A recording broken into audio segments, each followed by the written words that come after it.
This is Shahat and welcome to my YouTube channel. So in this video of mine, I'll be telling that what are the important documents which you need to carry while traveling to Canada as an international student. Also ये जितने भी documents मैं आज आपको बताऊंगी ये सारे one of the most importants हैं and I don't think so इनके अलावा आपको किसी और document को अपने साथ carry करने की ज़रूरत पड़ेगी. So let's get started with the video. So the very first document in the list is passport. Obviously अगर आप किसी और country में travel कर रहे हैं then you need to have your passport with you. And there's a lot of chaos at the airport, so just keep a check on your passport. आप किसको अपना पासपोर्ट दे रहे हैं, कब किसी आपका पासपोर्ट आपको वापस लेना है, कौन सा डॉक्यूमेंट आप किसी को दे रहे हैं, not with just only passport but जो भी डॉक्यूमेंट आप किसी को दें याद से उसे वापस लें. And just keep arranging your documents again and again. Don't shuffle them. जैसे आप अपने घर से उनको अरेंज करके लेके आए थे उसी तरीके से उसको दोबारा टाइम निकाल के अरेंज करना है क्योंकि बहुत सारा केओस होता है. सो इसीलिए अपने डॉक्यूमेंट्स को बिल्कुल संभाल के रखना है एयरपोर्ट पे. The next document in the list is flight tickets. जब आप टर्मिनल से एयरपोर्ट पे एंटर करेंगे तो सबसे पहले आपके फ़्लाइट टिकट्स और आपका पासपोर्ट ही चेक होगा. सो आपके फ़्लाइट टिकट्स बहुत संभाल के रखने हैं. ऑल्सो फ़्लाइट टिकट्स ऑनलाइन ही बुक होते हैं सो उसका आपको प्रिंट आउट ही निकलवाना पड़ता है but just keep them safe with you. The next document in the list is international vaccine certificate and जो normal vaccine certificate होता है हमारा इंडिया में वो वाला नहीं चलेगा. आपको international vaccine certificate डाउनलोड करना पड़ेगा from the कोविन वेबसाइट. उसमें आपको international vaccine certificate का ऑप्शन मिलता है एंड ऑल्सो आपको कुछ एक डिटेल्स उसमें एक्स्ट्रा देनी पड़ती हैं like your passport number and all. And passport number देने के बाद फिर वो जो इंटरनेशनल वैक्सीन सर्टिफिकेट होता है वो आपके पासपोर्ट नंबर से अटैच हो जाता है एंड वही international vaccine certificate will be a proof for you to travel internationally. So the next document in the list is IELTS TRF. And obviously जब आप IELTS देंगे तो जो भी आपका स्कोर होगा, जो भी आपका बेस्ट स्कोर होगा उसका TRF आपको अपने साथ कैरी करना है in case if someone demands for that. So the next document in the list is letter of acceptance या फिर जिसको हम LOA भी बोलते हैं. नाउ कई कॉलेजेस यूनिवर्सिटीज़ जो हैं वो लेटर ऑफ एक्सेप्टेंस और ऑफर लेटर उनका अलग अलग होता है. While some colleges and universities do have the letter of acceptance and offer letter same. For example, my college is Centennial College और Centennial College में जो offer letter और letter of acceptance होता है वो same ही होता है. Now what is the difference between offer letter and letter of acceptance? So offer letter आपको तब मिलता है जब college और university आपको एज अ स्टूडेंट एडमिशन देने की परमिशन दे देती है.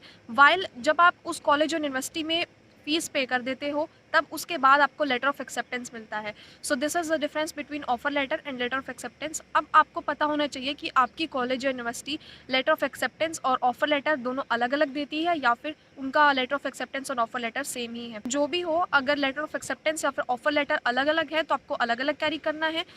If it's same then you have to carry only one document with you. The next document in the list is GIC payment receipt बोल सकते हैं हम उसको. तो जब आप GIC अपनी पे करते हैं तो उसके बाद आपको जो लेटर मिलता है वो आपको अपने साथ कैरी करना है as a proof that yes you have paid your GIC for the year. So ये one of the most important documents है. So don't forget to carry with you. The next document is college payment receipt and college payment receipt आपको तब मिलती है जब आप college की fees पे कर देते हैं एंड उसमें प्रॉपर्ली मैंशनड होता है कि आपने कितने डॉलर्स कॉलेज को पे करे हैं और कितने सेमेस्टर्स की फ़ीस आपने पे करी है. तो वो एक काइंड ऑफ रिसिप्ट होती है.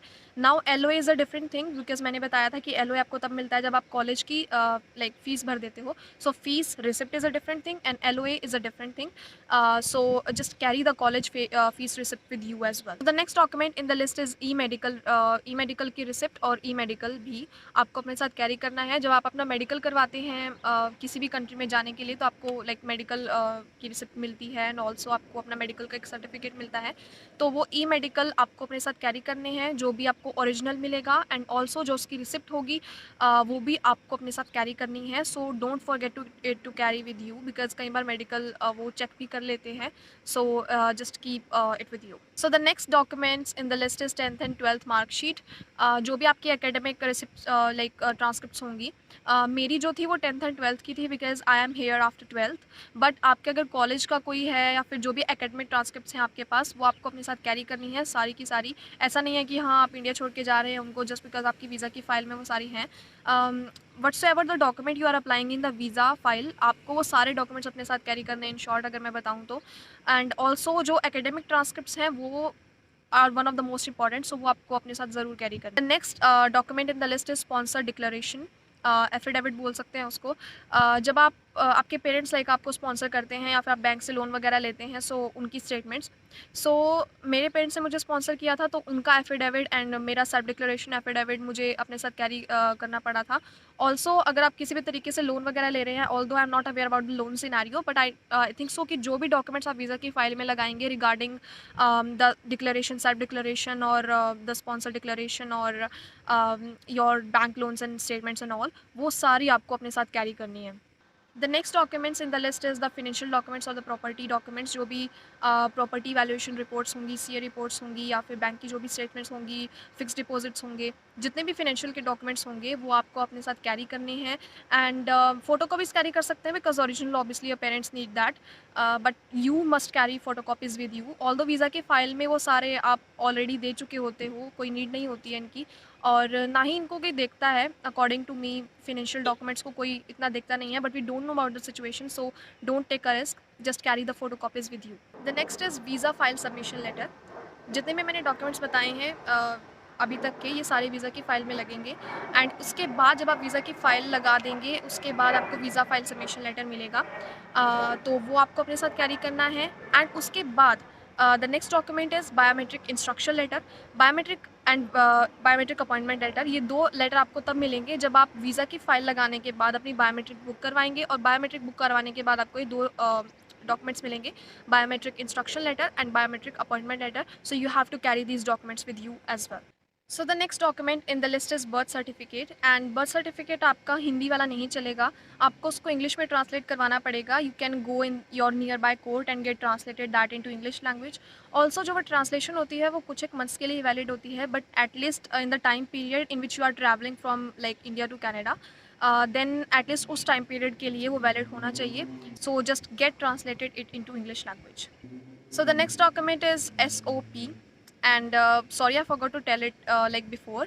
तो SOP आपको वीज़ा की फ़ाइल में ही आपका SOP लगता है, and SOP is like statement of purpose.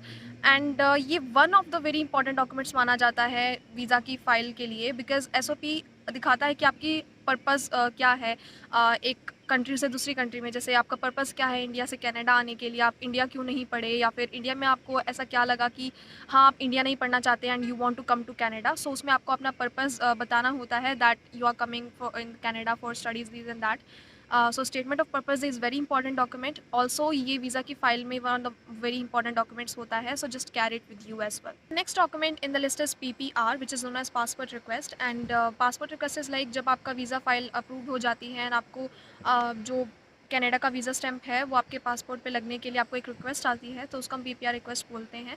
So you need to carry that document with you. The next document is BVL, which is biometric validation letter. इसमें प्रॉपर लिखा होता है कि जो आपने बायोमेट्रिक करवाई है वो आपके कितने टाइम के लिए वैलिड है, which is like normally is of 10 years. So उसमें वो प्रॉपर मेंशन होता है, सो वो भी डॉक्यूमेंट जो है वो आपको अपने साथ कैरी करना है। The next document in the list is port of entry letter, और we can say correspondence letter.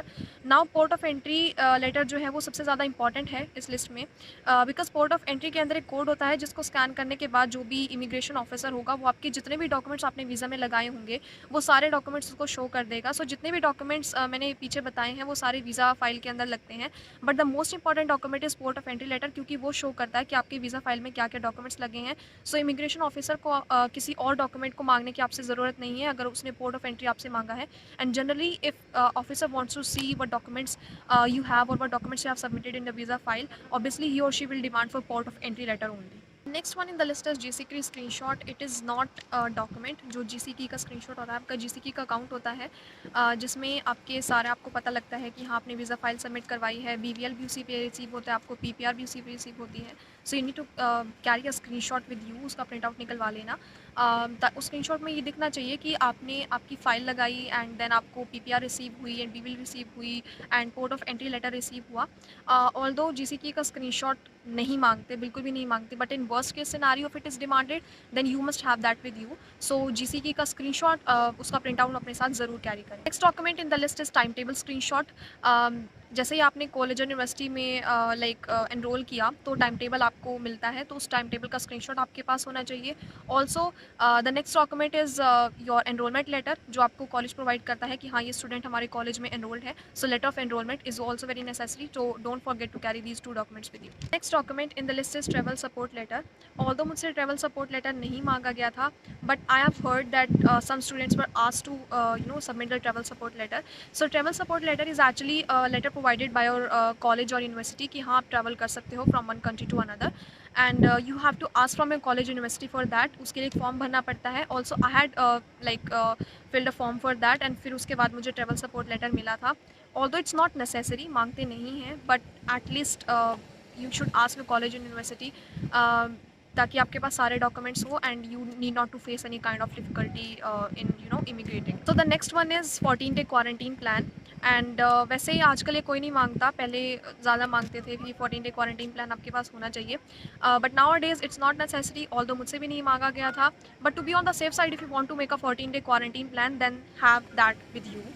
Also मेरे कॉलेज ने मुझसे एक और क्वारंटीन प्लान भरवाया था, इंटरनेशनल स्टूडेंट क्वारंटीन प्लान करके उसका नाम था। तो कॉलेज ने भी मुझसे क्वारंटीन प्लान भरवाया था, एंड मैंने अपना खुद का एक 14 डे क्वारंटीन प्लान भी तैयार किया था to be on the safe side. So I would recommend you guys to make a 14 day quarantine plan for your self. So अगर हम बात करें, now the session is for extra documents. So जो extra documents आप अपने साथ carry कर सकते हो, that can be Aadhaar card, your pan card, and also your the passport size photographs, क्योंकि मैंने सुना है कि जो पासपोर्ट साइज फोटोग्राफ होती हैं वहाँ पे महंगी बनती हैं। सो इंडिया से ही अपने लेटेस्ट बनवा के लेके आ जाएँ। And also you need to carry your medicine bill with you. जो भी मेडिसिन आप अपने साथ कैरी कर रहे हैं, उनका मेडिसिन बिल भी हो सके तो अपने साथ कैरी करें, इन case if they ask for the medicine bill. So these are the extra documents if you wish to carry with you, क्योंकि इंडिया में भी इनका क्या ही करना है। So just to be on the safe side, carry all the documents with you, and I hope so this video has helped you guys out, and just let me know in the comment section if you have any queries regarding it, and thank you so much for watching the video.